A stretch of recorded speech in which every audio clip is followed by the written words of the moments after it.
Powered by Arkansas, for Arkansas. This is Inside Arkansas Live. And welcome in Inside Arkansas Live here on this beautiful day here in the great state of Arkansas. I'm your host, John Neighbors, alongside Curtis Wilkerson and Andrew Ellis, and appreciate each and every one of you for making us a part of your afternoon this afternoon. Happy Monday to everybody. Hope everybody had a wonderful weekend. I'm sure it's kind of hard to do if you're a Razorback fan, but we're going to try to recap all of the things that happened over the weekend, as well as get into the rest of the week. Spring practice for football starting back up, as well as Razorback basketball diving into the offseason, what's going to be next for them. And, of course, getting to some heavy hitters and your chats and all of that fun stuff. But fellas, it's Monday in a weird way. I'm glad I'm not seeing you in person in a way because it feels like we're back to normal, but it's still good to see you regardless. How are the vibes here on Monday? They're okay. Listen, I'm upset about this. You know, I said on the Pod the Palace this morning that there are very few people that I could spend, like 2 straight weeks on the road with and not at any point get like annoyed or just be like, gosh, man, I think I've had enough of Andrew or whatever. I really didn't the entire time. And I mean that genuinely. I was like, man, I like these guys. This is a good time. But now here we are, and I have to sit around and I got to keep my head on the swivel for this. Am I muted? Am I not? What the hell is going on? I just feel like I got to be way more on guard when I don't have you guys actually flanking me in real life. Curtis implying that he didn't get annoyed with me during any point during the 12-day trip is I'll accept it because it's a nice sentiment, but listen, that just could not be further from the truth. I feel like there was a few times where Curtis wanted to kill me, but no, nevertheless, we're still home. We're back in the beautiful state of Arkansas. We actually are inside Arkansas. When we go too long without being in the state of Arkansas, it kind of ruins our name a little bit. We're back in Arkansas. We're back to restore the vibes. The transfer portal in basketball is about to just take off completely. We'll get our eyes on some football players this week. So we'll get some hard-hitting scoops coming inside Arkansas soon on the football front. And the baseball team does exist. Yeah, that's right. The baseball team exists, off-season stuff, and Central Time Zone being back in it. It's really nice. Starting at noon is a great thing. No, nothing. I mean, we had to keep it going, but I was about tired of that 10 a.m. start time for Inside Arkansas Live. It's nice to have it back into the normal reality of noon. But no, we really appreciate everybody who's tuning in. It was a great trip.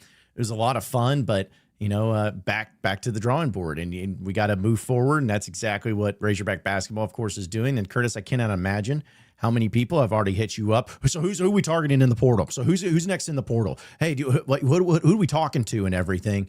And it's just amazing. Like it's great in one way because Razorback basketball fans are obviously invested and excited and can't wait to have happen. But it's also like the season ended just a couple days ago. And so maybe, just maybe, let's see how this plays out. Let's see who all enters in the portal. Because I see, with people of On3 and all that saying like, oh, so-and-so's in the portal. So we'll see some additions there. But I think that some people are just like, I need to know what this roster looks like immediately right now. So that way I know exactly what the expectation is. Instead of just letting things play out where they may and seeing how it goes with John Calipari heading into year 3. Yeah, we know that he's a patient man. He doesn't operate on anybody's schedule but his own. And I would imagine that's going to be the case again. I think it's probably going to be streamlined from what it was last year just because the portal is shortened and, with the way it's set up this year is a little bit different.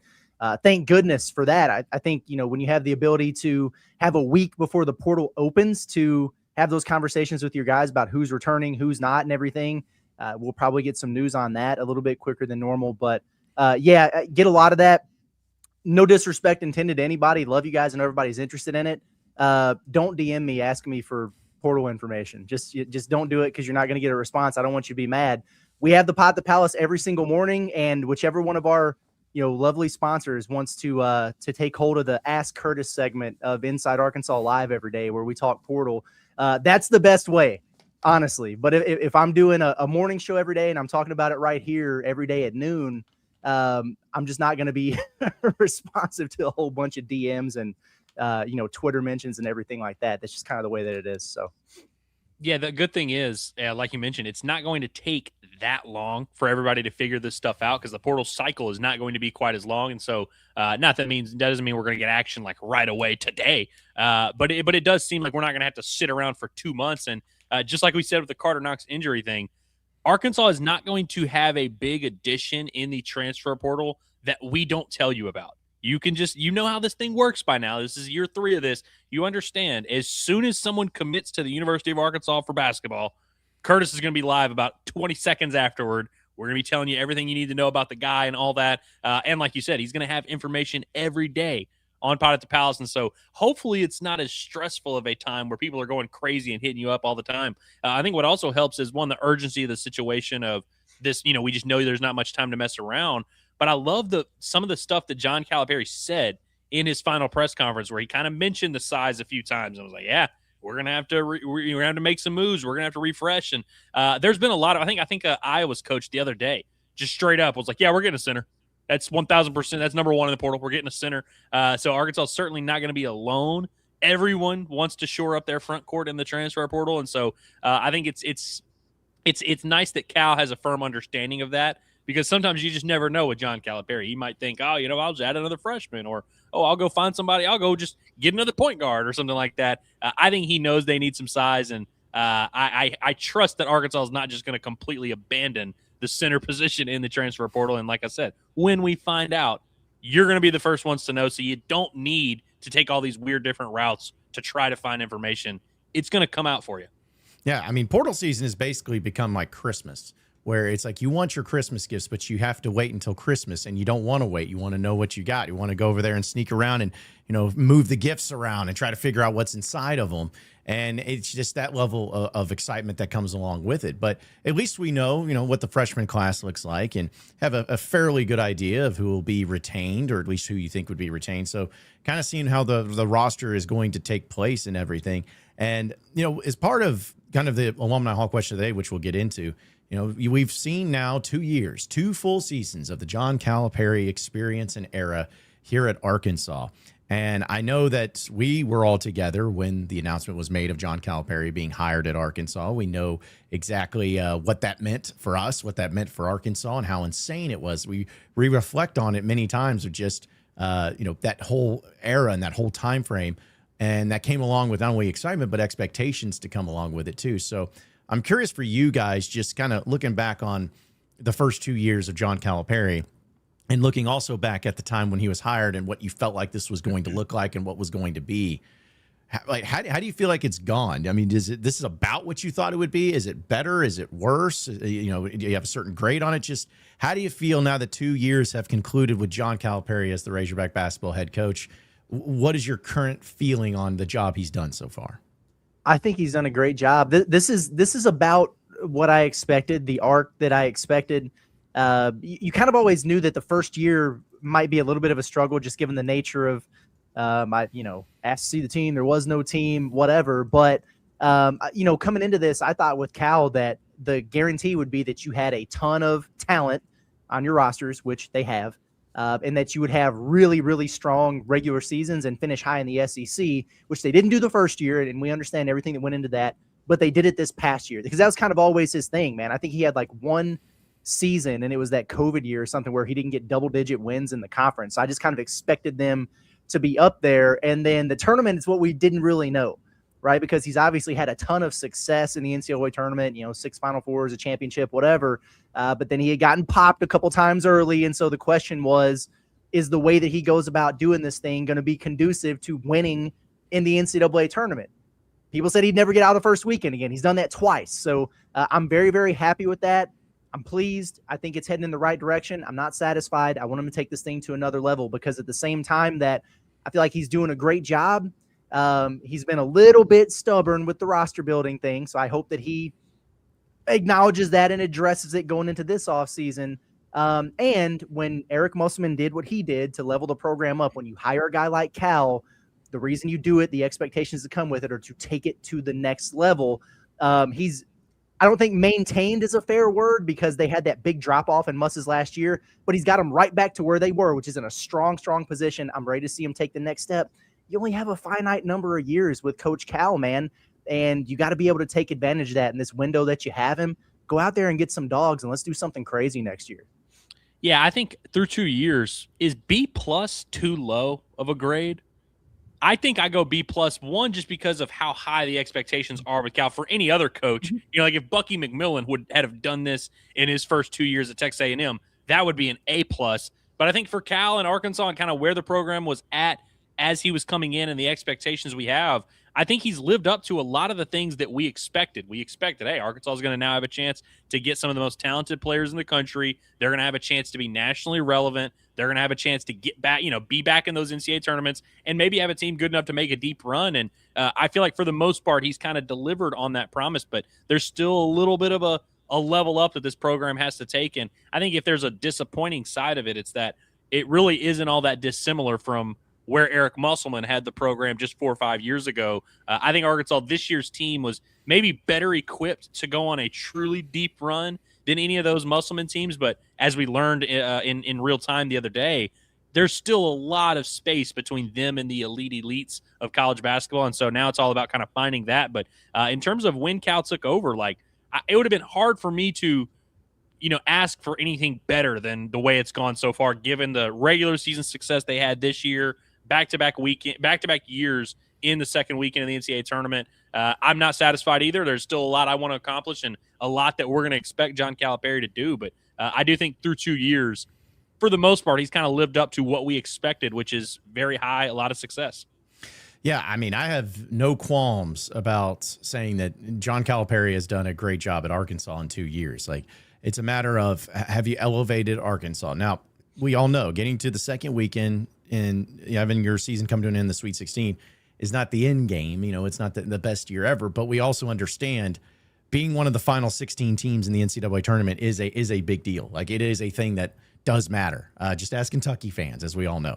But it's also Cal coming in and being able to provide or give something that other coaches have not been able to do before. And that's not an insult to them.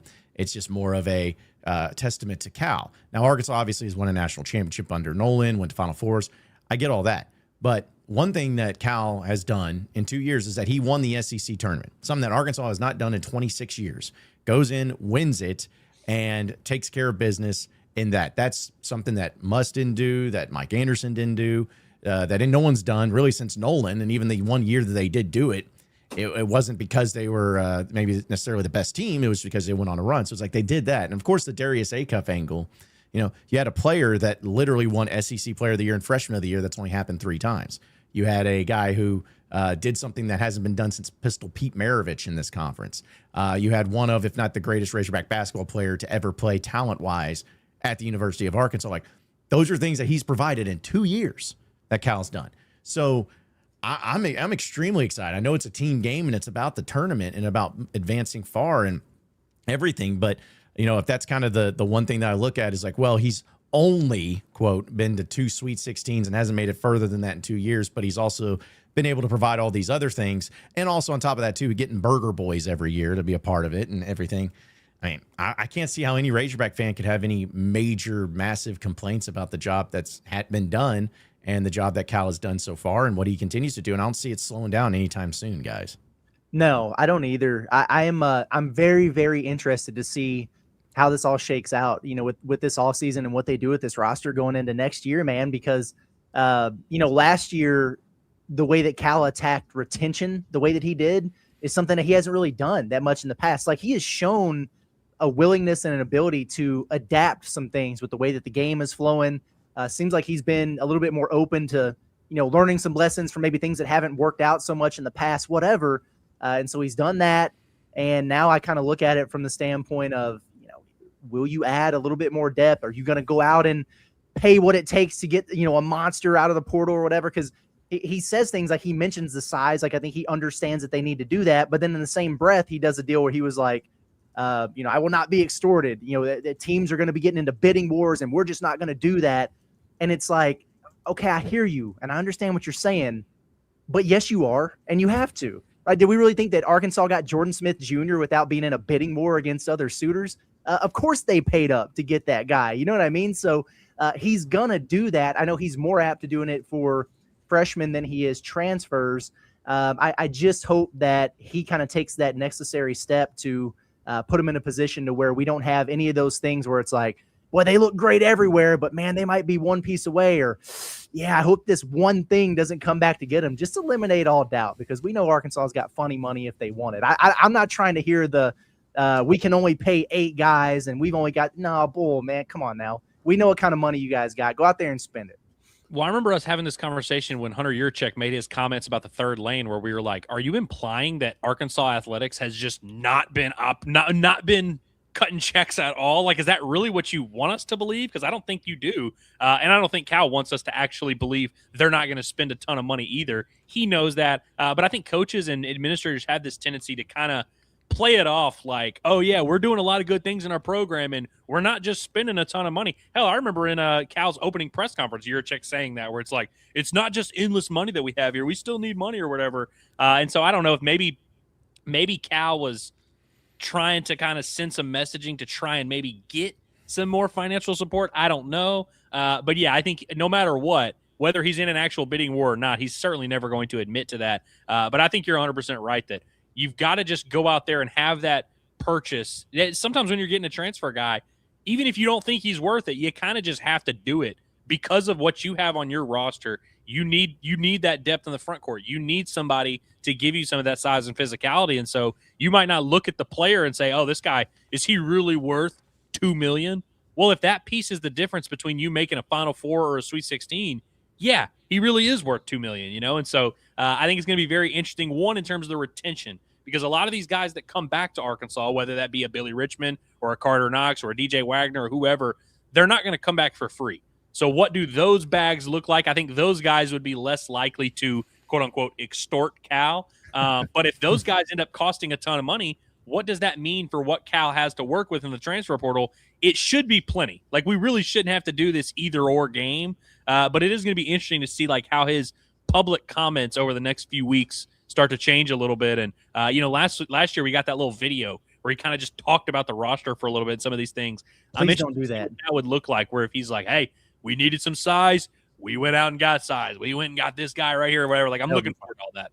That would be a lot of fun. Yeah, I just remember how we just talked so much throughout the course of the the spring. And we were like, well, for every guy that announces, we'll be able to go live and it's going to be great and everybody's going to be excited. Then they did it all at once with all the returners, and they did it, it was both in the same day with the two transfers. And we had all this to do about the portal and roster building. And then we got 2 days out of like 2 months where we were actually able to really be excited about it. And then we just wasted a lot of time outside of that.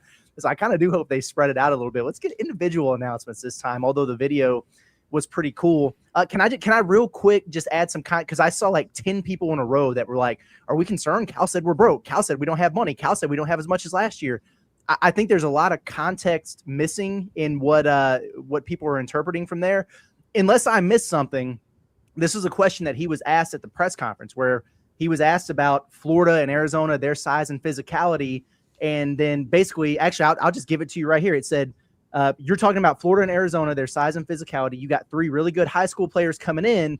Does the size and physicality from those 2 teams that gave you all trouble kind of change how you approach building your roster for next year? He was asked that directly. And so let me give you the full quote here so you understand that he's not saying that Arkansas is broke.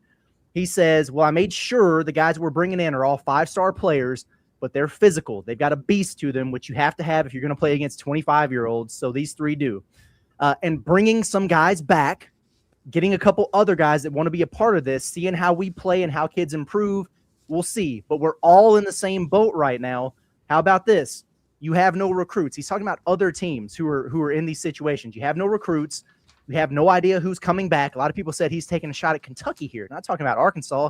They do have recruits, and they've got a decent idea of who's coming back. Then he said, you don't have the money that you had a year ago. Now, all of a sudden, you're trying to keep guys, figure out who else wants to come and who wants to put a bidding war, which we wouldn't be involved in, but that's all there, and we have to deal with it. So what he's saying there is not, hey, we don't, we had this money last year. We're not going to have it this year. What he's talking about is rev share being into effect now. Last year, a lot of schools, and Arkansas didn't really do this, they front-loaded everything. So Kentucky, who put $22 million into their payroll, did it knowing we're going to go all in this year, and we're going to have to rein it back in some next year, depending on how all this works. What's our rev share percentage? How much NIL are we going to be able to get through the clearinghouse? And then are we willing to get in that third lane and pay people the way that we want to? And some schools just aren't going to be able to do that. Again, some teams went all in this past year, knowing that it was still the wild, wild west, knowing that that was going to get reduced coming forward. this is not going to be a thing for Arkansas. They're not taking this massive reduction in payroll. Outside of Kentucky, Arkansas has the most in rev share in the SEC. We know they've got plenty of NIL. They just signed the deal with Tyson. That stuff's all going to be cleared through the NIL Go Clearinghouse. They have plenty of money to pay their roster. I promise you. So I don't want that to get misconstrued. It's not a thing. Yeah, not only was he not saying that Arkansas didn't have money, I feel like he actually might have been saying the exact opposite, where he's like, hey, at least we're not in this position. At least we don't have 0 recruits. At least we don't have, worse money or whatever. So I definitely don't think that's the way you should interpret that. Well, and also, too, it's like, I'm just going to say this as if I know Cal, but I just have a hard time believing John Calipari is going to stay at a school or stay in coaching if he's at a place where he doesn't think he can succeed at the highest level. Like if there was a problem with like him, like, I don't know, man, we may not have the money. Cal would be like, all right, well, I'm going to go find some place that does, like, or I'm just going to retire. He just is that type of coach where he's not going to put himself and coach under circumstances to where he does not feel like he is being supported, especially financially, to win a national championship or at least to compete at the highest level. Like he's just not going to do that. Could you imagine Cal going into 5-star freshman or high school players and just being like, yeah, I'm sorry. You can just come here because I'm Cal, but I don't have enough money for you. Like that's not ever going to be a thing. So, right. So I think Arkansas is fine on that front. He's also always sending a message from his soapbox of like for the greater good of the game. Every time he's on a platform like that, he's talking about what he would do with the transfer rules and what they should do with NIL. And what was his thing? He was like, rev share should be for retention or whatever, instead of like he's got all his ideas about this. You can transfer once, but if you do it again, it's a penalty. He does this all the time. So what he's talking about right now is how weird of a transition this is going to be for a lot of schools where there's actually going to try to have a little bit of regulation here moving forward, which we saw it play out during the football transfer portal. It's just not a thing. So yeah. I really wouldn't sweat it, to be honest. Yeah. Well, I tell you what, as part of our Alumni Hall question of the day, presented by Alumni Hall, it's the ultimate Razorback shopping experience. The best when it comes to all of your Razorback apparel. We know that you guys love your Razorback baseball jerseys and your Razorback baseball caps and your Razorback basketball jerseys and your polo shirts and all the great stuff that has that little Razorback on it, especially the old school vintage logos. Well, there's no better place to get it than Alumni Hall. It's the ultimate Razorback shopping experience where they have all of that fully in stock and ready for you to check out. And you can go there in store at 3417 North College Avenue, or you can shop them online, have it shipped directly to your door by going to insidearkansas.com/alumni hall. That's insidearkansas.com/alumni hall. You can also scan that QR code on your screen. When you go in store, use Inside AR20 for 20% off your purchase. It's Alumni Hall, the ultimate Razorback shopping experience. And this was just a little poll question. I try to make it to where it can't get hijacked by a bunch of Kentucky fans that are dumb. So I had to be very specific with this. And after the first 2 seasons at Arkansas, what grade would you give John Calipari and the job he's done so far? Is it an A, an A-, or a B+, or B or lower? And I just feel like, not many people are going to say B or lower. It'd be really hard to do that. But either way, at this point in time, Razorback fans, I feel like it's pretty fair to say that 43% of you say A-, and then you have 33% of you saying A, and then B+ at 19.3%, and then 4.5% say B or lower. So, but I feel like A or an A- sitting there roughly at about 66% of the time, or at least the votes, 2/3 of it, I feel like is a pretty fair assessment for Razorback fans. Yeah, it's a pretty easy scale for me, honestly. Like Andrew, I'm with you, man. I like the B+ right there, I think. And, if he made it if they got to an Elite 8, for example, like took that step forward in the tournament this past year, then I'd be like, oh, okay, A-. Oh, you get to a Final Four, A. You win a ring, A+. Like I can't go that high unless you do the entire thing. So there's got to be some wiggle room for improvement there. Maybe that's a little too simplified, but that's kind of the way I look at it. I mean, it's like if you go to the movies to see Cars 2, and you're like, oh man, that was a 10 out of 10. You're like, really? Like that was it? That was the peak of cinema right there. That was it. It gets, man.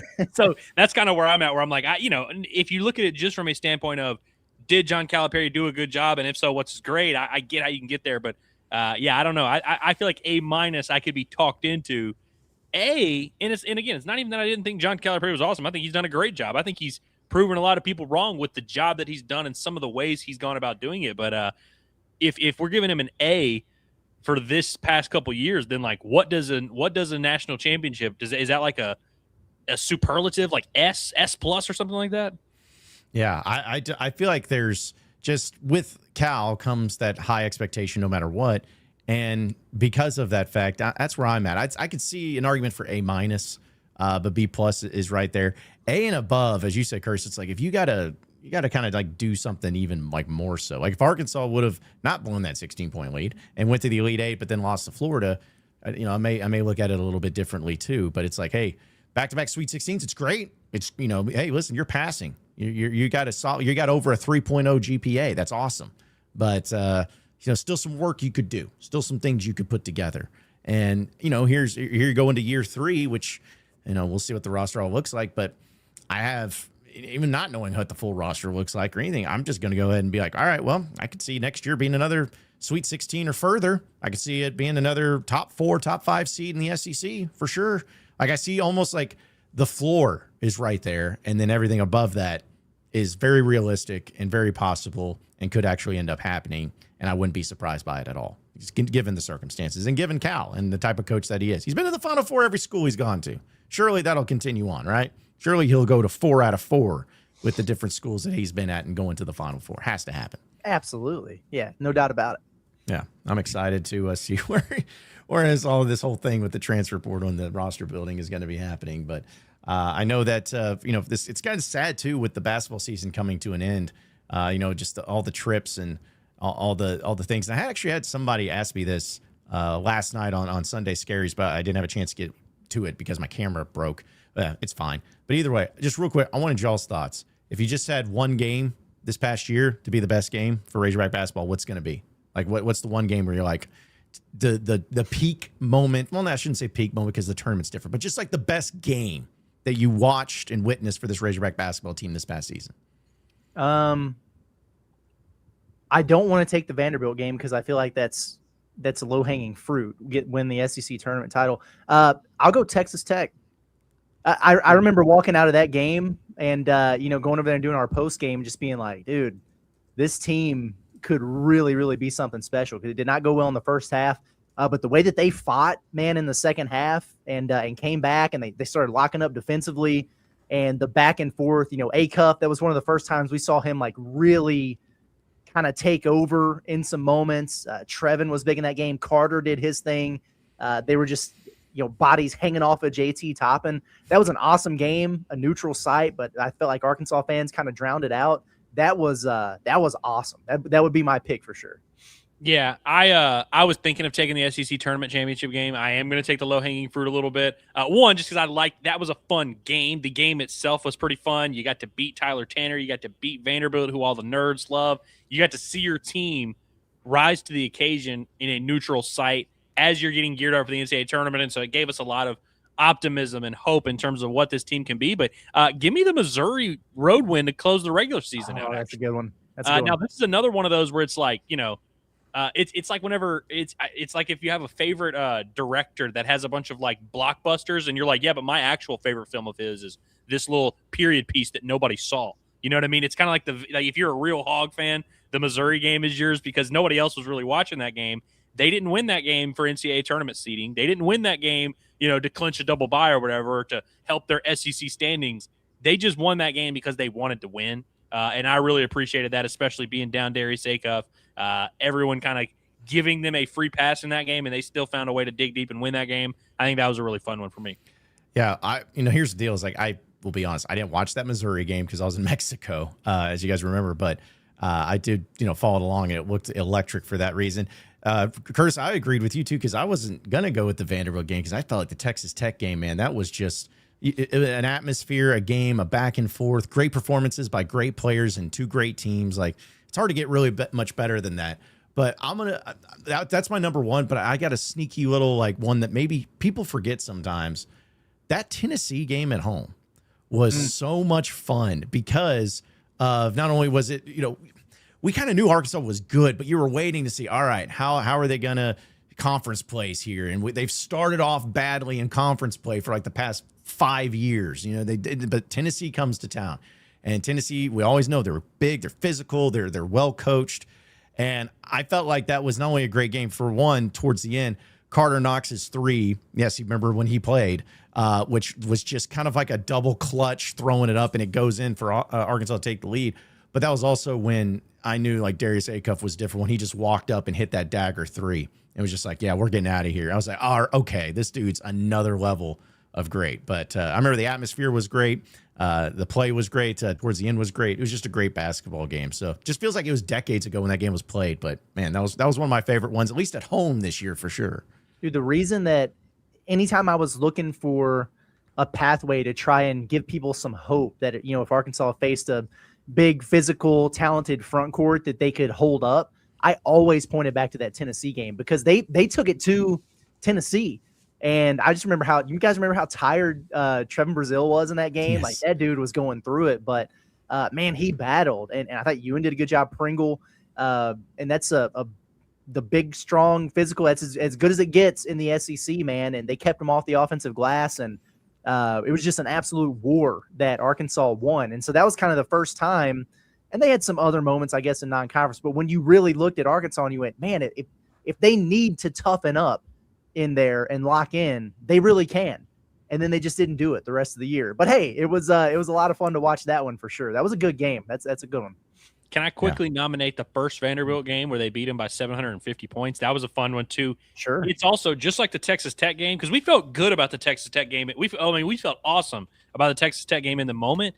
It's aged even better, especially seeing how good Texas Tech wound up being, and then not even having JT Toppin, and they were still very good. So it's like Arkansas faced the best possible version and beat them. I think that Vanderbilt performance in the moment, a lot of people viewed it as like, oh, Arkansas just exposed a bad Vanderbilt team. And I think a lot of people felt that way.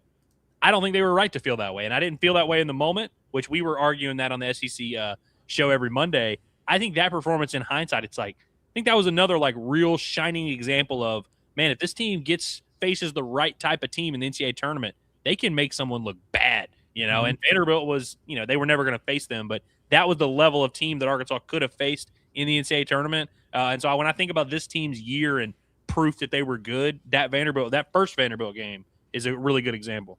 That's a good one. I see I've seen a lot of people mention that Alabama game, and look, they lost and they gave up 117 points and they ran out of players. And so you know, I didn't pick that one for a reason, but I will say that game right there was the reason why I kind of went back from these are the pretty good picks to you get the right draw and this team could do something crazy, because what we saw from Acuff and Malik Thomas in particular in that game, I was like, okay, well, if they have a night where they do that, if those two guys would have had a game like that against Arizona, I'm not saying they would have won, but it would have been a much different situation there. Seeing them do that on the road on that stage, it sucks that they lost, but I walked away from that going, holy, you know what? Like these dudes could be something special if, you know, they just get enough out of their front court. Did you pick that just because you knew Luke was in the chat today? Yeah. Yeah. I saw him in there.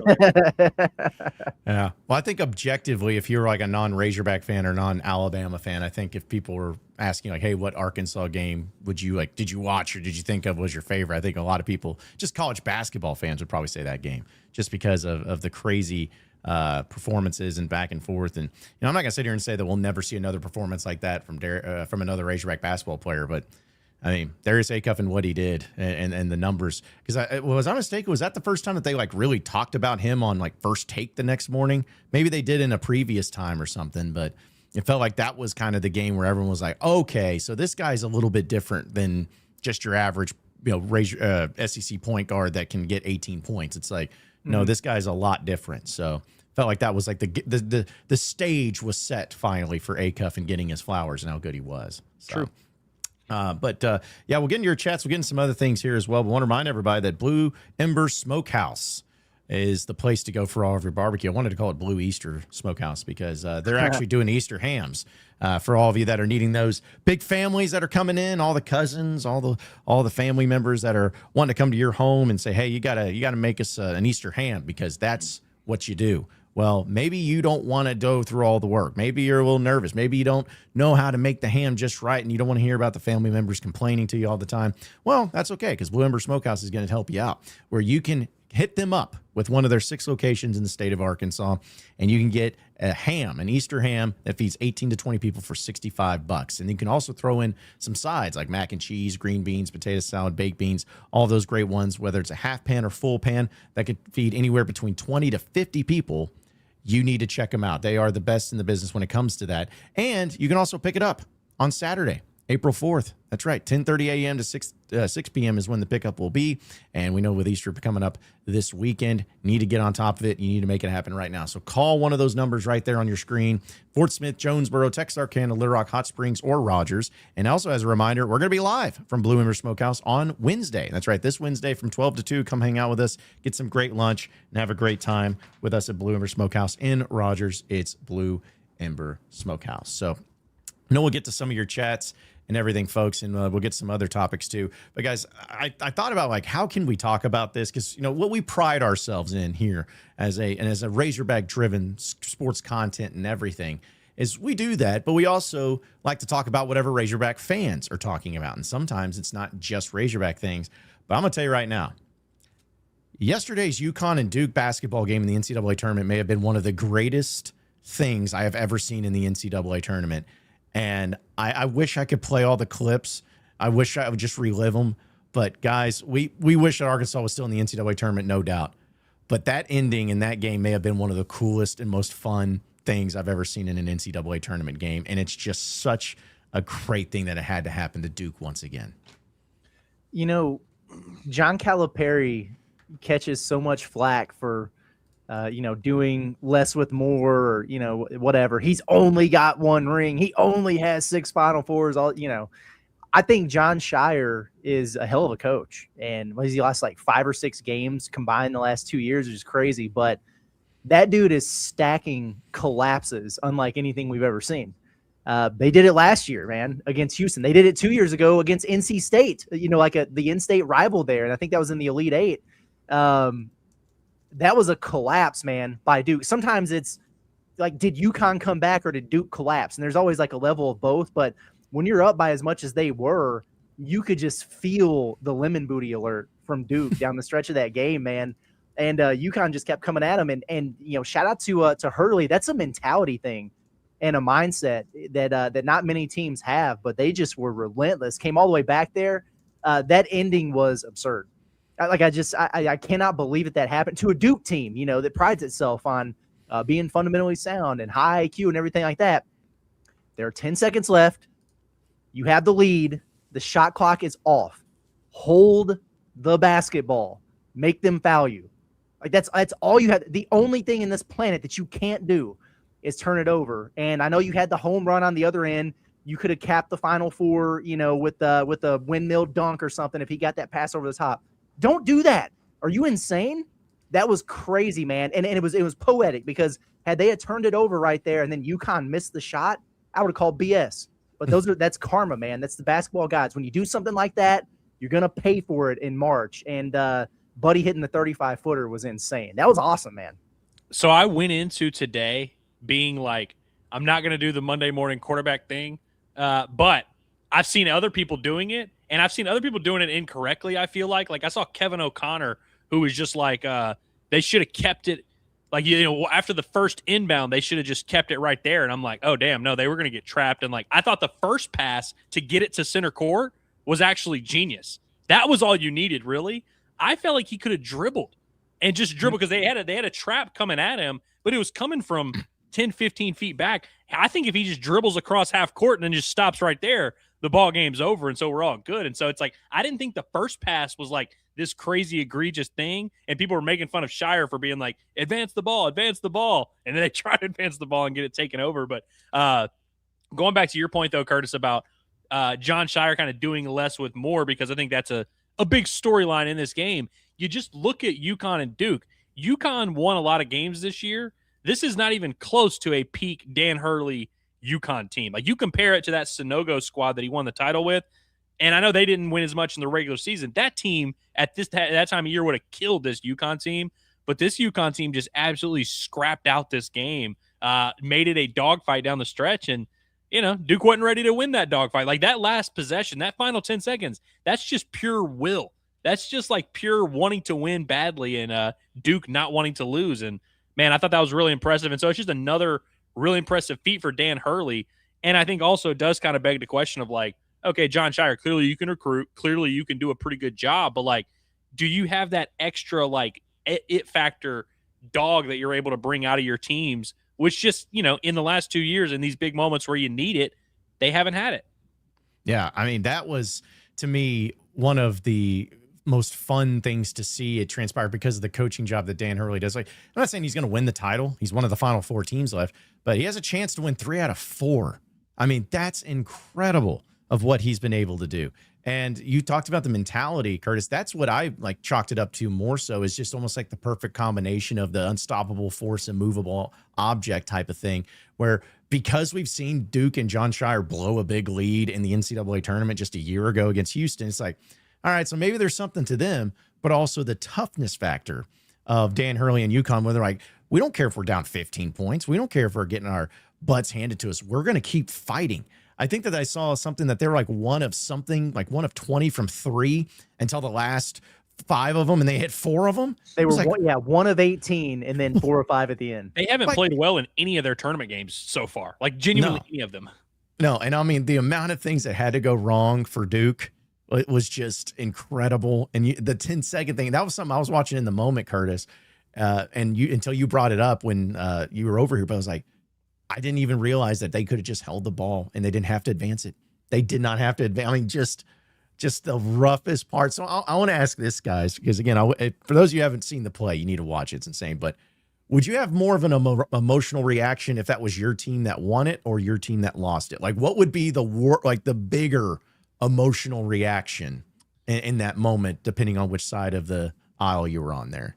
If they won, did you guys see the video of the Yukon fan that tore his Achilles celebrating? Yes. Yes. That was crazy. That would have been me for sure. Had they lost, I would have been motionless. I wouldn't have had a reaction. Like, I would have just stood there stunned and probably in shock. So like the winner, I would have been going crazy. Now that I think about it, might have to reconsider credentials, or at least sitting on press row in those moments. Because if that happens, how the heck am I supposed to just sit there and, pretend to be objective? Or like, there's just no way, man. Real quick, Curtis, you know what I think on that? Just like if a player run out on the court for a little bit and they don't call a technical, even though the Duke people wanted it, it's kind of the same rules in media. If you jump out of your seat, it's like, all right, hey, listen, I mean, you just saw a great play. Like, you're okay. Normally we'd kick you out, but here it's a little bit different. Oh, dude, if Arkansas had done that against Arizona, there would have been media people we would have gotten our credentials pulled from the university. I'm just telling you that right now. If that had happened in front of us in San Jose, there's no way I would have just sat in my seat. And I agree with what you said, Curtis. Like, when it's a loss that happens in that way, I don't have a big emotional reaction in the moment. Now, I just don't sleep for 4 months afterwards. But it's not like in the moment, my like knee-jerk reaction isn't to scream.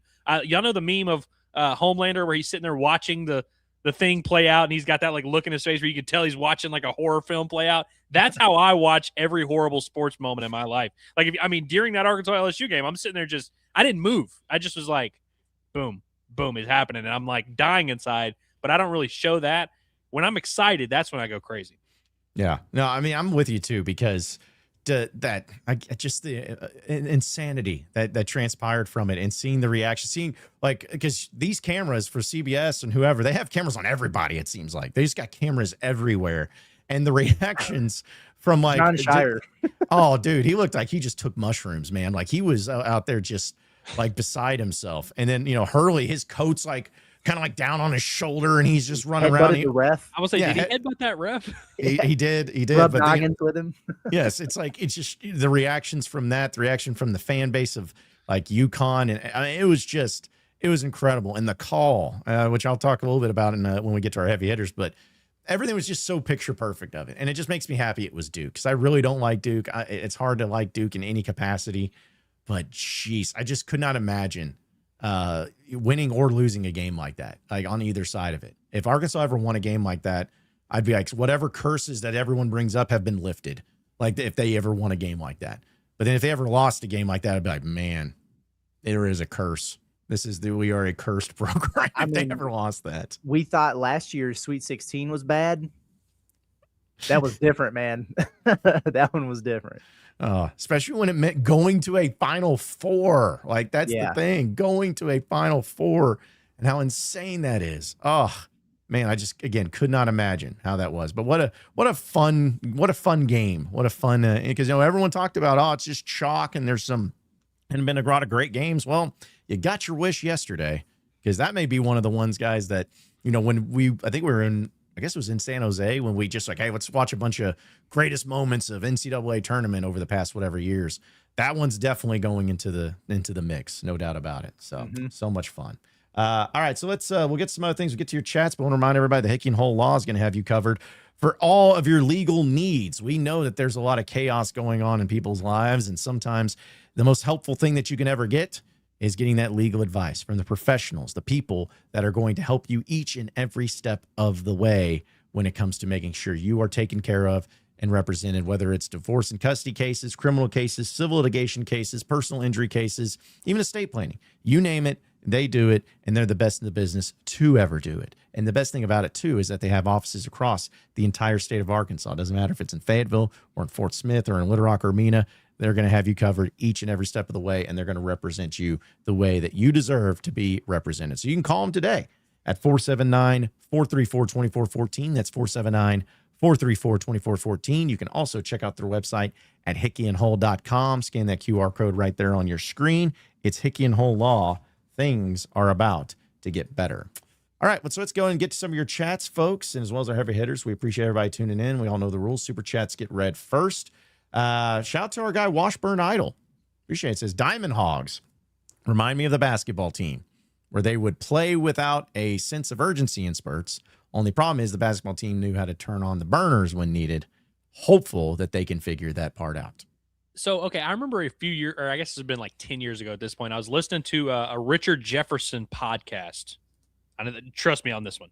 Okay. This is back when he was playing with the Cavaliers in LeBron's like pretty much peak years. And I remember him, they would always do this thing where they'd kind of be okay in the regular season. And then, of course, they would either win the finals, get back to the finals, or be right there. And he was talking about how Kyle Korver got traded to the Cavs mid-year coming off of the Golden State title year. And Kyle Korver was like in the locker room like, yo, dude, we've lost 8 of 10. Like, we suck. Like, this is like, I don't know what we're doing here. And everyone in the locker room kind of like laughed at him where they're like, dude, like, we're going to turn it on. Like, we have freaking LeBron. Like, we're going to be okay. And sure enough, they went to the finals, and I think they got swept, but wound up turning it on when they needed it. And so even at the highest level of sports, complacency is a very real thing, and it's hard to avoid. And it's hard. You don't really notice it until it really bites you in the ass. And I think that's the story right now, this 2026 Arkansas baseball team. You've got a lot of returners, a lot of guys who have already been in the College World Series and perhaps maybe thought, yeah, that we'll just get right back there, and that's where we need to play our best baseball, and we're just going to waltz right our way to that. You've got a program that's won 18 conference games in the last 10 years every single year. A lot of people, coaching staff, players, fans, media members, everything, just kind of assumed, hey, this is just going to keep rolling. They're going to keep doing this. They've got 9 top 200 prospects. They've got the number 3 freshman class. Like, this is just what's going to happen. And then it's just not happening. The problem with this baseball team is they don't have LeBron to bail them out the way that Richard Jefferson and Kyle Korver did. And baseball's not that kind of sport where you can just kind of not be focused for weeks at a time. You know what I mean? Like, every single day, every single game, there's all these miniature battles that if you're not locked into, you can get exposed really quickly. And Arkansas has gotten exposed on a lot of fronts here in the last couple of weeks. And it kind of culminated here with this Florida series, because now we've reached a point where we were willing to overlook a lot of stuff because you continued to win. Now that you've stopped winning, it really is that simple. Now we have a real big problem, and that's for Arkansas to figure out. Yeah, it was brutal this past weekend, I know, for Razorback fans to see that. And, I just, it's so much, it's just amazing. It's a great thing, but it's also a crazy thing of just how high the expectation is for Razorback baseball, where, I think they've dropped to 17th, if I'm not mistaken, in the D1 baseball polls. I couldn't believe they were that high, if I'm being honest with you. Yeah, because I was going to say, like, we all 3 talked about it on our way back from Dallas when we flew in. We were like, man, if they get swept, like, they got to drop. And I was with you, Andrew. You're like, yeah, it's like they're probably maybe like 22, 23, like they'll barely be in there. So, they dropped 13 spots, but still, yeah, I was like, okay, Him and Auburn 17th. Both. Auburn was 4, I think. And now they're 17 or 18, and Arkansas was 5. I think we were like 4 and 5. Now we're 17 and 18. So top 20 series in Auburn this week. Heck yeah. Yeah. Can't be the top 5 series. You just move it to a top 20 series if that's the case. So, let's see some other chats. Appreciate Heartbroken Hog. It says 22 Mondays until game week. Let's get locked in, everyone. Ryan Silverfield didn't come here to be fired in 2 to 3 years and be forced back down to the G6. Yeah. Hey, a heartbroken hog, because I be forgetting sometimes that he is a football guy through and through. There was a time where that's all he wanted to talk about was football. We've matured him a little bit. He's got a brain now, but he's still at heart as a football guy. I forget that sometimes. Yeah. Well, we got I think the schedule came out. There was a press conference today already transpired, but tomorrow afternoon, 4:15, there'll be I think it's Tuesday, Thursday this week. You'll have practices and we'll get a chance to see the Razorbacks and the football side of things too and see how that goes. But also Washburn Idols, appreciate it. Says feels like first Monday back after vacation. Yeah, a little bit. In a weird way, I feel like happy to be back. Like this feels better than that because I bet that's pretty depressing. I think the three of us, we kind of needed the structure a little bit. Yeah. Curtis needed to see his loved ones also. Yes. Nice. Yeah. Yeah. It's been nice. Yeah. Fats by 21 says Ellis holding you accountable 40 wins, LOL. I guess I predicted them to win 40 games in the regular season. Baseball. Okay. All right. Did anybody actually predict them to win fewer than that? I mean, nobody that actually did predictions, I wouldn't imagine. I mean, they were, Right. they were preseason like number 3 to win to SEC or something like that. They're Right. still ranked in the top 20 or whatever. Also, there's how many games? There's 21 conference games left. So what? Is there about 30 games left in the season?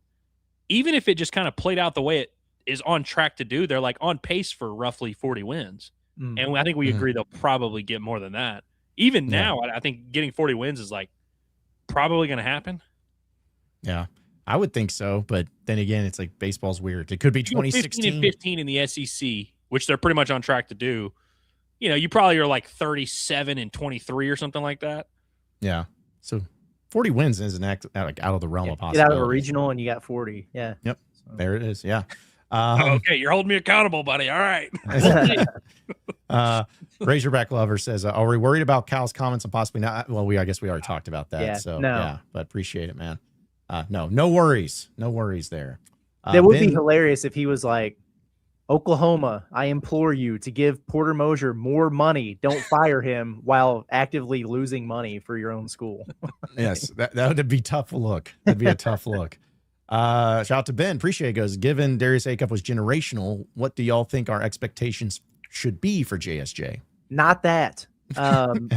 We talked about that a little bit on some previous shows, but it's like, it's tough, man, because when you do what he does now every time you bring in a 5-star McDonald's All-American guard, people are gonna be like, okay, we get the Acuff year all over again. No, you won't. I would be pleasantly surprised, if Arkansas brings in another guard during Calipari's tenure who does what Acuff did. As far as college seasons are concerned, he's never had one, and he's had a lot of just incredible guards. So I'll say it again with Jordan Smith Jr., and you guys can watch it in the McDonald's All-American game tomorrow night. He's wired a little bit differently. Is he going to be the guy who gives you 25 a game and, shoots 50% from 3 and all that? No, probably not. But he's a superior defender. He's long, he's athletic, and he's got some dog in him that not many freshmen have. And he's the ultimate competitor. He's a winner. He gets it done on both ends of the floor. He'll step in and be an automatic leader. He's got that Billy Richmond mentality of just the way that he plays. It's going to resonate with Razorback fans. You guys are going to love him, and he's going to impact winning in an incredible way. It's just going to be different than the way that Acuff went about it. But if you want to go into it expecting him to be one of, if not your most impactful player next year, I think that's fair. I wouldn't go into it expecting him to put up the same stats that Darius Acuff did. Yeah, the way you would quantify success for both of those guys is very different. Darius Acuff is the type of guy where if he's going to help you win the game, it literally has to come through points and assists. Yes. You know what I mean? Like that's the ways he impacts the game. And Jordan Smith Jr. is going to average a fair amount of points, I would imagine. He's going to probably have to lead Arkansas in assists, but he can be a guy that could have 14, 7, 6, and 4 and be the best player on the floor. Whereas Darius is just a different kind of guy. And so in terms of how you compare those guys, it shouldn't be in any statistical. It's going to be really hard to make that comparison. The only traits those two guys share, 5-star, John Calipari, Arkansas. That's the only thing those guys have in common. Yeah. Well, and to the point too, it's like you can't, you got to look at it in both ways too, where it's like, all right, well, if that's the case, should you look at every 5-star McDonald's All-American, this like Bay Fall? It's like, well, is he just going to be another Bay Fall? It's like, you can't look at it that way. In the same way that if he's a great 5-star and guy that, did all these things that, okay, well, the next 5-star that you get will be just like that too. It's like players are different. And I hope Razorback fans understand. I think they will. It's like, how many 5-stars have you had in your basketball program that have really panned out? You've had a few, but you've also had some that were kind of like, fine, whatever. Then you had some that you never even heard from again. So the expectations just let the kid don't continue. Hopefully nobody does this in comparison and just all the time is like, wow, he's no A-Cuff, or we need A-Cuff, or imagine if we had A-Cuff. It's like, that's a generational type player that I just don't think it's ever going to be fair to try to compare him to. Yeah, he's the #1 guard in his class. And when you do these rankings, sometimes it can be tricky because they base it off of production. They also base it off of what your NBA future, like what your projectables are. And so there are some guys who are, ranked really high. Like I think about like a Christian Collins, for example, that's going to USC. Like he's right now nothing incredibly special as a player. But if you look at his measurables and everything like that, you can see the vision and, kind of like Nate Ament to a degree, like a few years down the road, he might really be something special. Jordan Smith Jr., he's 6'2". And he's got a 6'9" wingspan, and he's incredibly athletic, and he's built like a linebacker. He's got all that stuff going for him, but it's his impact on winning. And a lot of people who, cover this stuff and do those rankings and everything like that, they're like, we'll see what his NBA future looks like. Now he's going to project as a lottery pick and everything like that. But like what it actually looks like for him. But the thing that most people say is he is going to be the most impactful freshman in college basketball next season. He's the most ready-made, step-in, plug-and-play type of dude that the 2026 class has to offer. That's what I'm really excited about with him. So what Curtis is saying right now is that if you take every good trait that A-Cuff has and you take every good trait that DJ Wagner has and you add them together, that is Jordan Smith Jr., and then you also add steroids. So he's like seriously a superhuman. That should be the expectation. Yeah. Yes, the superhuman expectation for him next year. A few other super chats here too. R. Smith says, Andrew, I've known in basketball years ago, if we underperformed and embarrassing, next practice we'd be punished, yelled at, and run relentlessly. Is it anything like that with DVH and the baseball team? Yeah, I don't know if like teams really do conditioning that much throughout the season. Like they have workouts and stuff. Like they have to do a full actual, like their workouts in the baseball facility look like football team workouts. And then they'll go out there and practice after. I don't really think they do the like on-field conditioning at college SEC programs, but I could be wrong. So I don't know if we're going to get anything like that, but I will say, to your point though, the premise, I would like to see like we saw some annoyed Dave this weekend. I want to see Dave like really lose his shit a little bit, if I'm being honest with you. And I felt like yesterday in the press conference, he was like, everyone's sick and the wind's blowing in. And I was like, really? That's it? I trust that he said a little bit more than that to the team, but public facing, I don't think he's going to give us much. Yeah. And nor does he need to, by the way. Yeah, I'm sensing an ejection coming soon, like something like that, just to kind of fire up the troops a little bit if they continue he saw Kenny to play Payne coaching in San Jose and was like, dude, I need to get after a little bit harder. Kenny Payne was ready to go to war. That's right. Paddlefish appreciate says, if we lost in the SEC tournament and got the 5 seed in the South, would we have beat McNeese, Nebraska, Iowa, and Illinois? Seems like we got thrown to the wolves.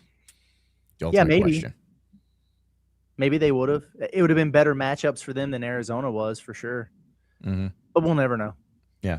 That's the thing is, like, you could do that every year with the tournament. And I'm not, like, obviously I've thought about it. It's like, man, if we just had this over here instead of this. But that's not how it works. I would have preferred that path. Now, had Arkansas gotten that path, Iowa wouldn't have beat Florida. And you would have just wound up playing them in the Sweet 16, And yes. So we would have seen how that would have gone the second time around. Yeah. Well, and also too, like, and I'm not taking anything away from it, but it's like, if you think about DeMuss's first Elite Eight, like, you kind of got a little bit of a benefit there where, yeah, you played Colgate and you played Texas Tech, which was, a solid team, but then you got Oral Roberts. Now, Oral Roberts was good, but they were a 15 seed and, you almost lost to them. But the point is like, sometimes that's just the way it goes. Sometimes you get that benefit, similar to the SEC tournament. You got the benefit of just playing the teams that are in front of you and you advanced a little further where, You know, if you wouldn't have had to play Arizona, you may have been in the Final Four, but you would have had to face them eventually. They probably would have kicked the crap out of you when you did. It didn't matter if it was in the Sweet 16 or in the national championship game. I mean, yeah, it would have been cooler to advance, but sometimes that's just the way it is. That's the way the tournament is. See, Dave in Tennessee says, Miga has been silent since leaving Euro. Thoughts? Question mark. My thoughts are I'm not interested. You couldn't even make it through a year in what should have been I'm going to grow up because I'm playing professional basketball, and his coach is throwing shade at him for, you know, being immature and everything like that. So like, if that's what we want to come over here, then I don't know. Maybe I'm just not aligned with the process there. Yeah. Also, Bo super chat appreciate says, AE, do you get 2022 vibes from this team? Well, I get the 2022 vibes, like whenever they were losing in Hoover and they were playing like dog crap. That's the kind of vibes I'm getting. But no, yeah. I think I actually brought up the 2022 team after the UT Arlington loss, and that was more from like a fan base relationship standpoint, because that 2022 team was coming off of a really tough heartbreak, same that, you know, this 2026 team is coming off of. You had a lot of returning players. I mean, Battles, Moore, Wallace, Slavens, like that was a lot of your core. Your lineup was back. Same with this year, and it just hasn't really looked right early on. They haven't been horrible, but they just haven't really looked like a peak elite squad. We never saw that 2022 team really kick it into gear until Stillwater. That was what made Stillwater so fun. It was the first time that entire season that we actually saw that team play at an elite level. And they won some series, just like this team, you know, beat Mississippi State in a series, which has aged really well. I'm sure this team will find a way to win some other series, but right now they're not playing nearly at that championship level. And so if this wants to play out like the 2022 season, sign me up. But I think that's also, you know, comes back to the complacency point where it's like we can just assume that something is going to happen just because it has happened before. You don't really know for sure until we see it. And so bring on the Stillwater Regional is what I say. Yeah, absolutely. And I tell you what, we'll get to more of your chats, folks, but we also have to get into our heavy hitters here on the show, presented by HD Roofing and Construction, because we know storms can hit unexpectedly. We're getting closer and closer to the season of the storms coming across the state of Arkansas. It's tough. Sometimes it's just the winds. Sometimes it's the rain. Sometimes it's even tornadoes, and it gets crazy out there. And your last line of defense really is your roof. So you have to make sure that it's good to go and that it can handle all of the storms. And that's why you need to hit up HD Roofing and Construction for a free inspection. They'll come out to your house for free and check out your roof and make sure that it's good to go. Make sure that you have any repairs that are needed. They'll take care of that. Or if you need a full replacement, they're going to tell you about it, because when you choose HD Roofing, you can rely on professionalism, top quality materials, and expert installation for all of your roofing needs. You can call them today in their Northwest Arkansas office at 479-957-1928. Or you can call them at their Central Arkansas office at 501-428-0429. You can also check out their website at hdarkansas.com. It's HD Roofing and Construction, your official sponsor of the heavy hitters here on Inside Arkansas. So, guys, for my heavy hitter in this one, this was probably the only thing I could play that was not it probably will still get demonetized, but I'll fix it later. Either way, it doesn't matter. We were talking about the Duke Yukon game. I love Bill Rafferty, and I thought one of the greatest tweets I saw yesterday was from my friend Bobby Regan, where he's like, we almost lost Bill Rafferty, because, you know, like, I love the broadcasters' cameras and like how they react, because, you know, they have to keep a professionalism, and also, you know, whoever's on the call, I guess was it Ian Eagle? Was he on the call for this one? I think the play-by-play man. You know, it's like you got to let him talk. You know, don't jump on it and make it sound bad. But either way, Bill Rafferty's reaction yesterday was pretty incredible, and you could tell, man, for a guy that's been doing it a long time, he held it together pretty well. Take a listen. 2 seconds. Mullins tosses it up. Oh! It's good. We're point 3. Yukon goes in front.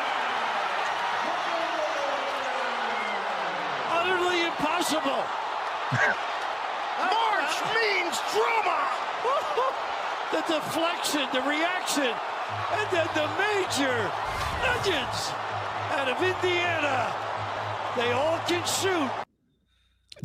I love that so much, because it's like he keeps it calm, like, you know, because before he just may start screaming onions and everything, but you could tell he was he just was just like everybody else. Like people reacted and cheered, but he was like speechless, just like, I cannot believe what I just saw. And then he still had to make sure he hit that major onions, and he nailed it. So shout out to the broadcast team, because again, we're in broadcasting a little bit here. I've done some play-by-play stuff. That's one of those things where I just don't know if I could do something like that. I think Mike in the morning used to do a segment where they would replay clips like that. They'd be like, this is how it would be if we did it, and it was just like bleeps, because you'd just be dropping F-bombs and going crazy, which you couldn't do. But just everything about that was great yesterday. But shout out to old Bill Rafferty. He's my heavy hitter for keeping it together, being a true professional, but still dropping major onions. That was pretty cool right there. It did look like they almost lost him, man. He was he was in shock there for a little while. That was a good call. My heavy hitters. Well, first of all, I'm still waiting on them for the portal. I'm waiting and waiting and waiting. My expectations and standards are very, very high for what I want Arkansas to wind up with. And I talked about a handful of guys this morning, but like, I still haven't seen the dude yet who has, become available. And I'm like, oh, yep, that's the one. Arkansas's got to go get him. And it's like every big man there is the portal. People tag me and it's like, is this your guy? Is this the one? I'm like, no, we're getting there. But I'm still kind of waiting to see it. We know that it's coming. And, the portal doesn't even open until next week, but I'm very, very interested to see who comes available, to see what this thing looks like. So I was hoping that I'd have a cool heavy hitter between the pot, the palace this morning and now that I could throw in there of a transfer. I don't, not yet.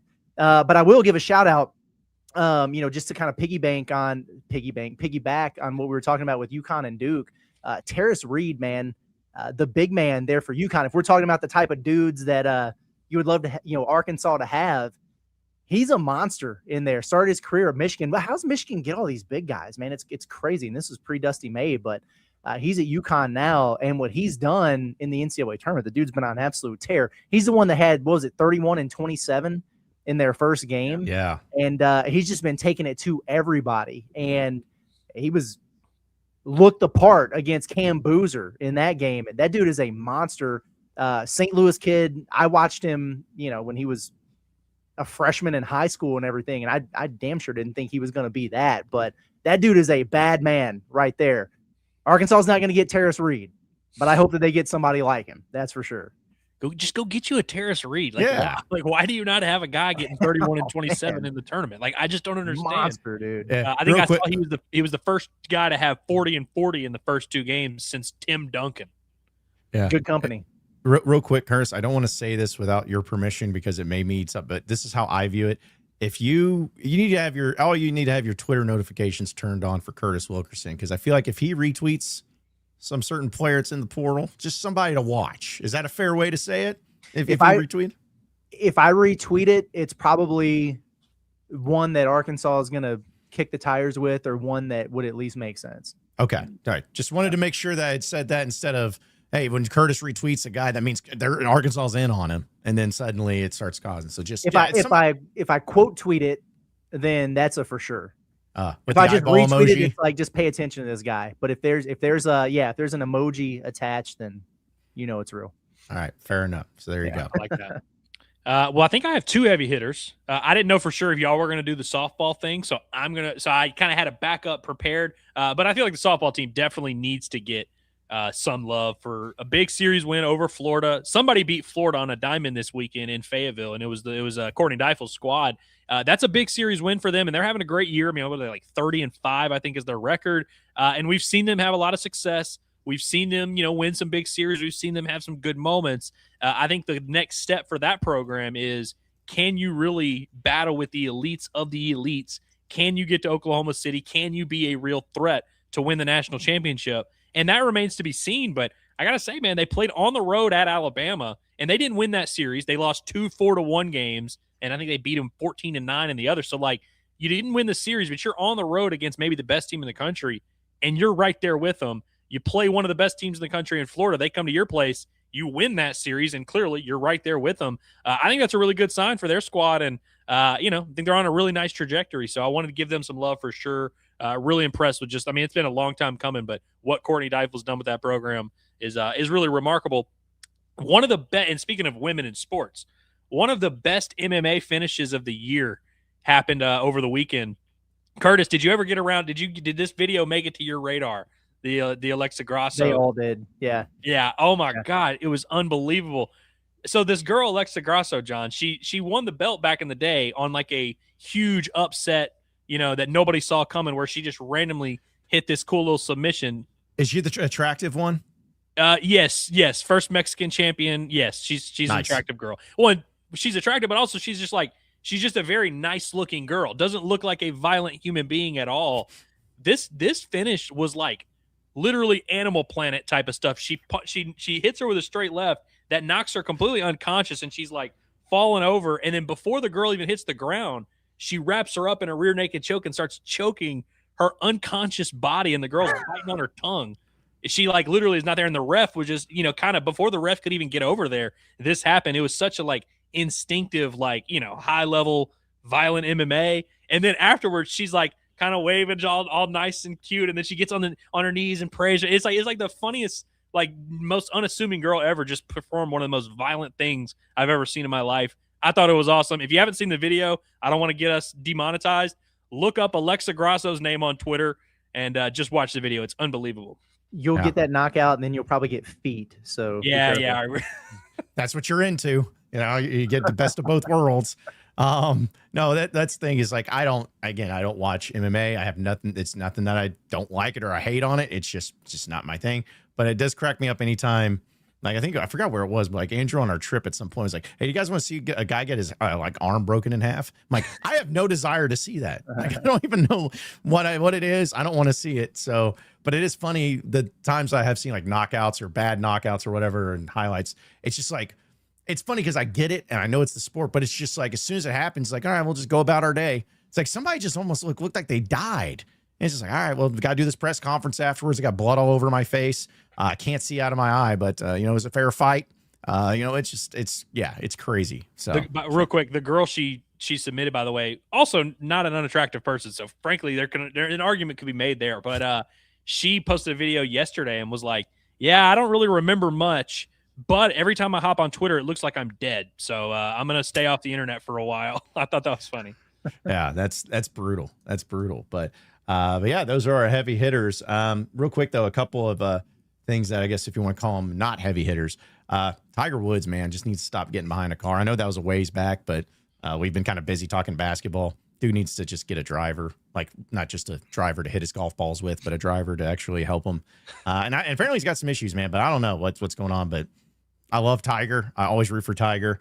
But man, it's just crazy the stuff that continues to happen in his life and everything. So they said he's the best and worst driver of all time. Yeah, it's like, Has there been a real, like a legitimate, I know there's like some like maybe Amazon Prime TV show. Has someone done a really good Tiger Woods movie yet? I'm sure there is something out there. No. I think you can make like a 4.5 hour film on the life of Tiger Woods. And it's, and you could pick any era of his life, any 5-year stretch, or just do the whole thing.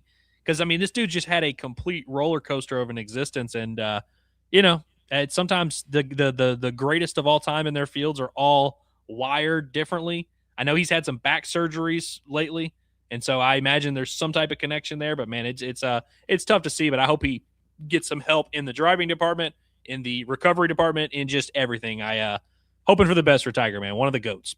Yeah, the everything department for that too. So just give him help. Just help Tiger, someone, please. That's right. That's right. All right. So a few chats before we roll out here for today. Appreciate everybody. Got super chat. Derek says, Curtis, sorry for blowing you up about Biggs. So you haven't really been blowing me up. Tag me on Twitter. Like I don't care about that. What gets me is like when we have this show where like we just spent the last half hour on Q&A stuff, and we got the pod every morning, and then people will DM me and it's like, yo, give me the deets. It's like, no, I'm not doing that. That's why we have this program. I feel tag me all you want, man. And I'm happy for the discourse and stuff on there, but like, I'm not going to be just passing out nuggets in the DMs, I feel responsible for that, Curtis, that happened to you, because last night on Sunday Scaries, I had people asking me on the stream, just like, so who we targeting? I was like, well, just ask Curtis, like, because he'll be on top of it, and thinking that maybe as in asking Curtis as in like, paying attention to his content and listening to Pod the Palace. Like, I guess that was where I was at. I didn't mean actually just slide into the DMs of Curtis and be like, hey, give me this, give me the scoops. What's going on here? So that I may have been responsible a little bit for that. Again, like I'm ready for whichever of our lovely sponsors wants to take over the Ask Curtis segment every day here on Inside Arkansas Live for the next 6 weeks or whatever. Let's do it. Yeah. We'll even put a jingle. We'll even put a jingle in there for it. Be like, Ask Curtis. Like, do something cool with that. Make it cool. All right. So we'll go through kind of rapid fire on a few of these stuff. When it comes to chats, Austin says, well, welcome to the talking season. Yeah. I mean, listen, It's baseball season. Yeah, it's baseball season. We got full swing. That's still a thing.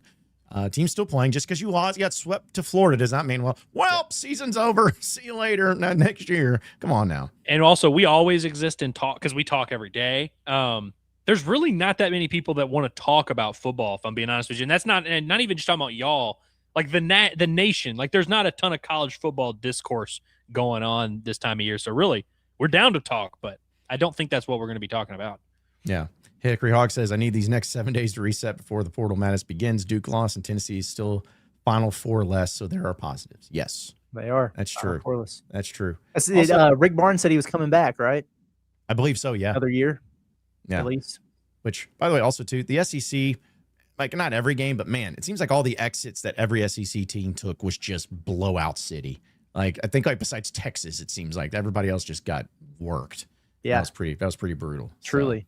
Oh, by the way, your man Tom Izzo said he's not going anywhere either. Good. I remember you were like, you better show yourself at Bud Walton Arena. He's going to. Yeah, that was like when because wasn't it the first year John Shire was at Duke is when Arkansas played them in Fayetteville? Yeah. See, that's what I was kind of like worried of that scenario of being like, listen, it's still Duke, but John Shire, give me Coach K, man. I was like scared. That's why I was actually actively rooting against Michigan State for that fact, because I feel like if they went to a Final Four or a title game, then maybe he'd retire. So good to see that. Papa Dragon says, did everyone see the Duke radio guys call of the Mullen shot where he's whining for a tech to be called for a guy who was already in the game watching? Malachi Smith left the bench.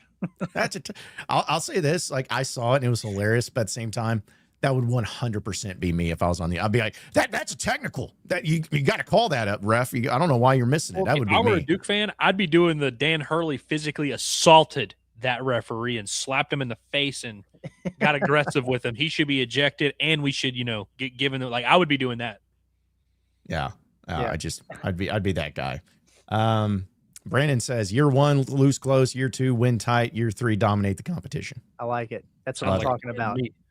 Yep, do that. 30-4 incoming next season. Let's go. That's right.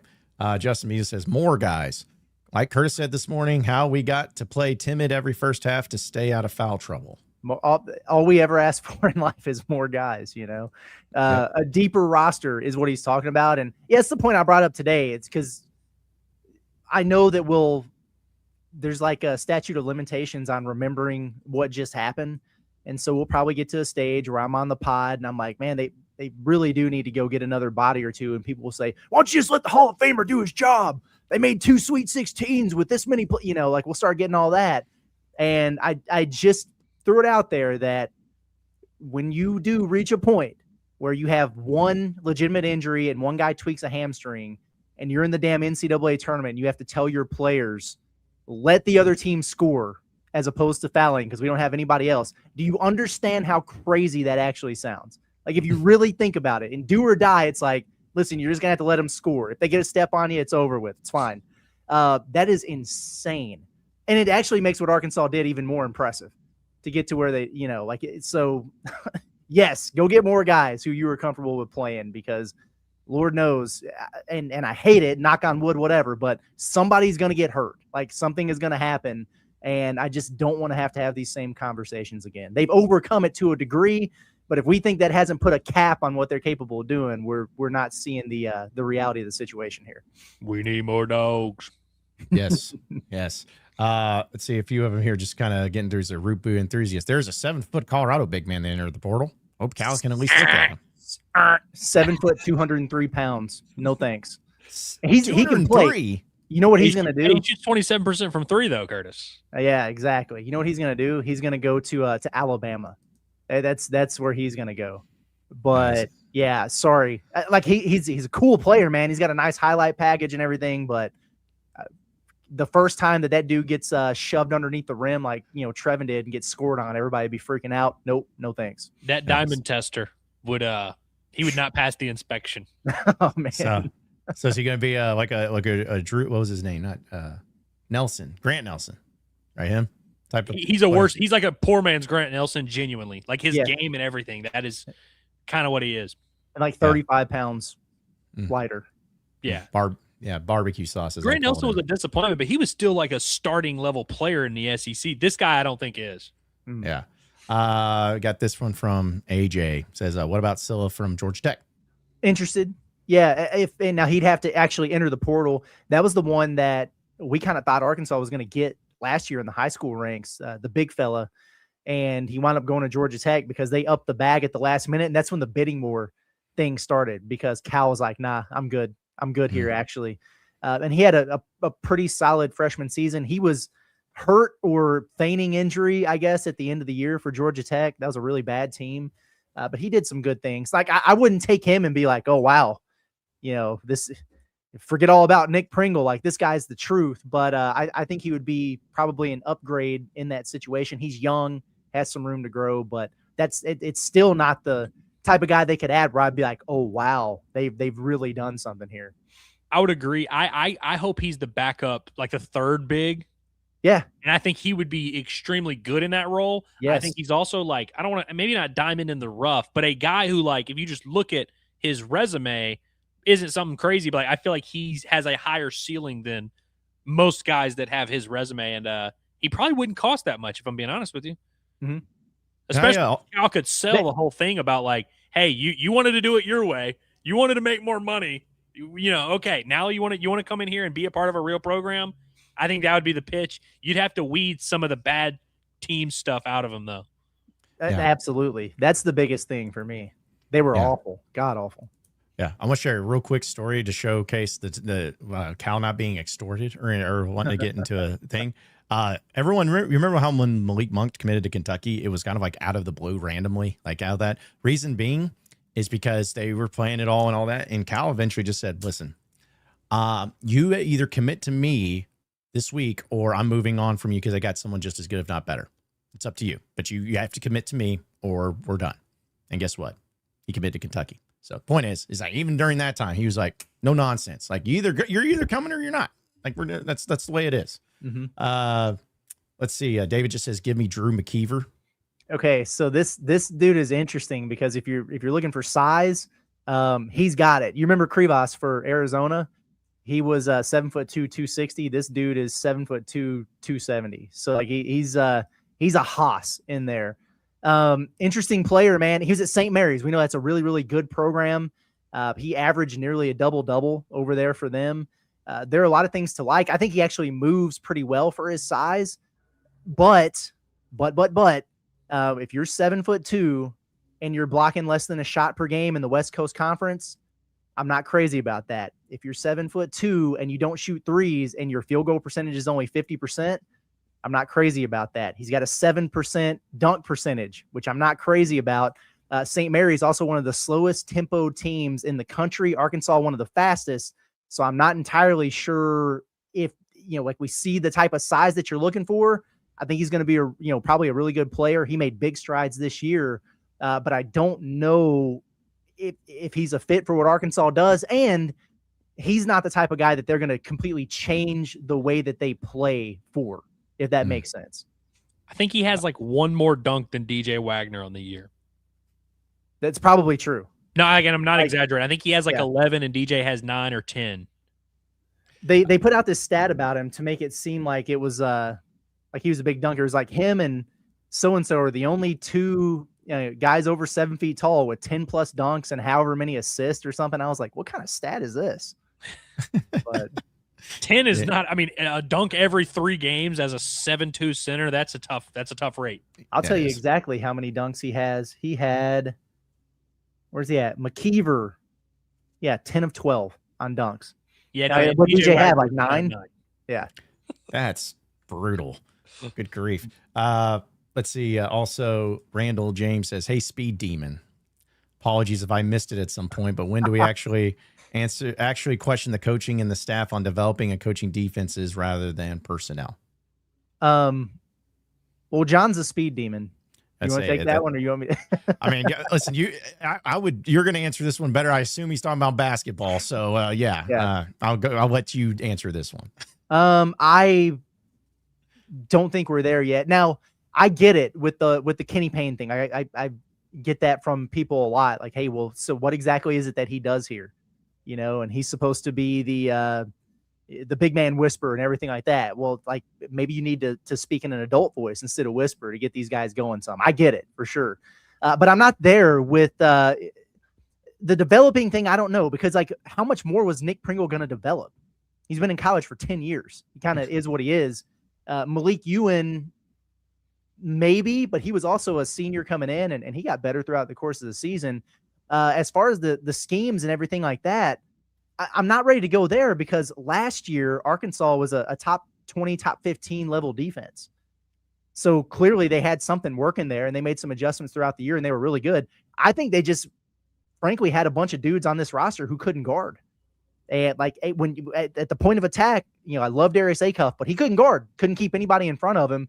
That was very problematic. And you know, when you had Malik Ewan or whoever in there, and they struggle with pick and roll defense, and you got those two who are involved in every defensive action you have, that's tough, man. So I do think some of it's personnel based. I'm not really worried about the scheme stuff. Now they struggle some with pick and roll coverage. That's kind of been, I guess, an Achilles heel for the coaching staff, but they figured it out last year, even when Jonas wasn't healthy for a majority of the season. So I think the jury's still out from that standpoint.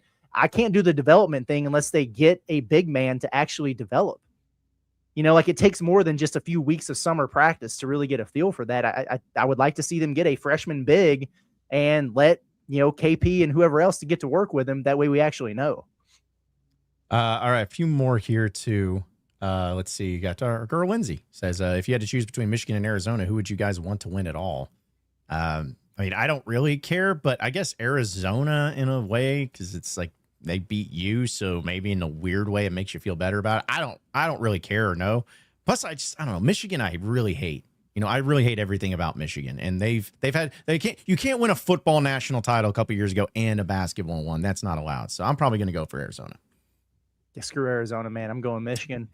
Oh, dude, no, we got to go Arizona. Those guys are talking mad shit the whole game. I'm not Arkansas going is officially the second best team in the country. Well, hang the banner. The runner-ups for the national title. Also, I think Michigan lost in the title game this decade. They might have lost twice in the title game, because I think Trey Burke lost to Louisville. And then I think that Duncan Robinson team that just kind of went on a run, they lost to Villanova. I kind of like having Michigan just continuing to lose national championship games. I think that'd be funny. Yeah. Well, yeah, I think, can we agree? Would they play in the national title? They play in the Final Four. So never mind then. Yeah. I kind of feel like, would you guys agree that that's the actual national championship game? Not taking anything away from anybody, but it feels like those are like the two best teams left of the field, right? Yukon, Illinois over there? Yeah. Yeah, no, neither of those teams are winning an Natty. Yeah. Yeah, Fats by 21, nice try, but this isn't Randy Rainwater. I'm not reading that one. Let's see. Derek Tips, appreciate Super Chat, goes, what about Wilson? How do you say that? Is it Jacques? Jacques. No, hard pass. All right, there you go. He's huge. He's 7 foot 260. We saw him. He played against Arkansas with in North Little Rock for Fresno State, and he had a double-double, but I actually had a double-double against Arkansas's front court. So, you got to do better than that. He averaged like 8 and 8 or something at Fresno. They were a bad team. My standards are way higher. If you want to bring him in to be your fifth big or something, be my guest, but he ain't the answer. I think you're maybe onto something, Curtis, in terms of Arkansas just waiting for a good basketball player to enter the portal. And then once you get a few of those, maybe you can consider them.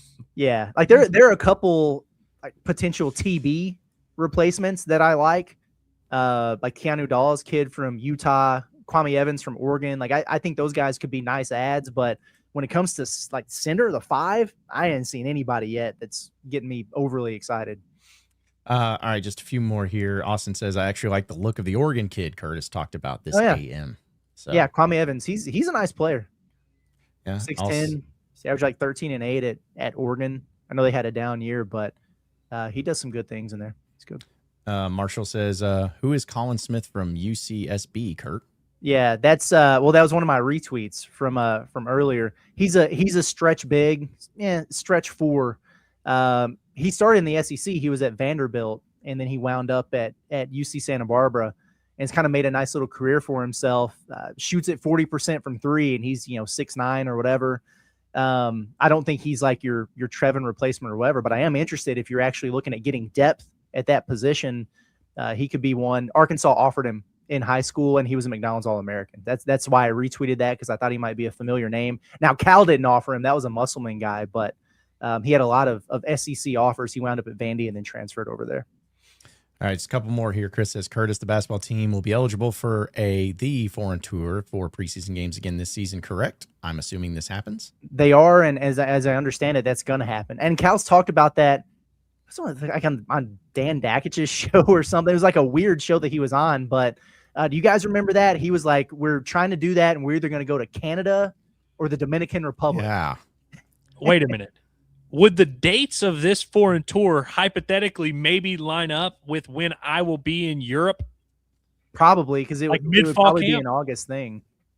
Dude, how crazy would that be? Now, that you want to talk about ways to really piss off my fiance? If I dip in the middle of our cruise and I'm like, hey, I'm going to stop off here and I'm going to fly over to, that would be awesome, though. Yeah, that would be. Well, and also for baseball side of things, Ryan says, Andrew, how bad is Ruiz's injury and who's the next man up? So my understanding is that there's an MRI happening like as we speak today. So I don't know what the results of that MRI. I'm not privy to that information. Dave did not sound confident at all. Dave literally was like, well, we might have just lost Ruiz for the year. And we're like, what? Because like he left the game, and I wasn't even watching the broadcast with sound. So when Micah New came up to bat, I was kind of in my head. I'm like, why would they pinch hit New for the right-handed hitter and not the like? I thought that was weird. And I even talked about that on the show. And then I hear Dave be like, yeah, Ruiz, like he jumped for that whatever for that home run that went 40 feet over the fence and landed weird on it. So he like I think it was if you non-contact knee injury, I feel like doesn't sound good. But I don't know. Who knows? Maybe they get a positive result from the MRI. I don't really know how all that works. But in terms of the replacement, I think you just play Zach Stewart in left field. You play Kahio Aloy in right field. You cross your fingers. Maybe you have Carter Rutenbar play some right field. I know he started some games there, and Carter Rutenbar is not leaving the lineup. And then you just platoon the DH spot or kind of rotate that around. Maybe Aloy plays DH. Rutenbar plays right. Christian Turner's been getting some playing time. He's had a couple decent little moments here. I really like him, and he was really good in the fall. I can see Christian Turner starting some games in left field. They'll be able to make it work, but I really wish they had Brenton Clark right about now, because Brenton Clark looked like Brenton Clark was going to start over Damian Ruiz. People don't realize that. He was supposed to start over Ruiz, and then he ends up tearing his shoulder. Now maybe Ruiz is out, and so Christian Turner, step up, kid. Yep, it's your time to shine, that's for sure. Well, fellas, any final thoughts before we roll out of here on this Monday? Not really. I would say a few people asked about like how to watch, when to watch the McDonald's All-American game. The game itself is on ESPN tomorrow. I think the boys start at 8:00 Central Time, so you'll be able to check that out. Jordan Smith Jr., JJ Andrews playing in that when they're on opposite teams. But I think tonight, I don't know what time, but I think it's also on ESPN maybe. They're doing like the dunk contest, the 3-point shootout. I don't know if either one of those guys are involved in that, but might be worth checking out if you need a basketball fix. So I don't know if I maybe just read it from someone stupid. I feel like Jordan Smith might be doing the dunk contest. I hope he is, at which point people are going to get incredibly excited, because a 6'2" guy that does the things he does is pretty crazy. Yeah, I like that. I don't think I don't have any final thoughts other than, appreciate Fats by 21 for trolling the entire show, acting like I've been ducking smoke with the baseball team. Did a 45-minute bombastic literally after the game yesterday. Going to do another 40-minute bombastic here today. We talked baseball all during the show. We're still rocking. Like, ain't nobody going anywhere. We're still going to be doing the show. In fact, now that we're back home, we're actually doing it more consistently. So, yeah, you're going to get one today. You're going to get one tomorrow. You're going to keep getting baseball content, whether you like it or not.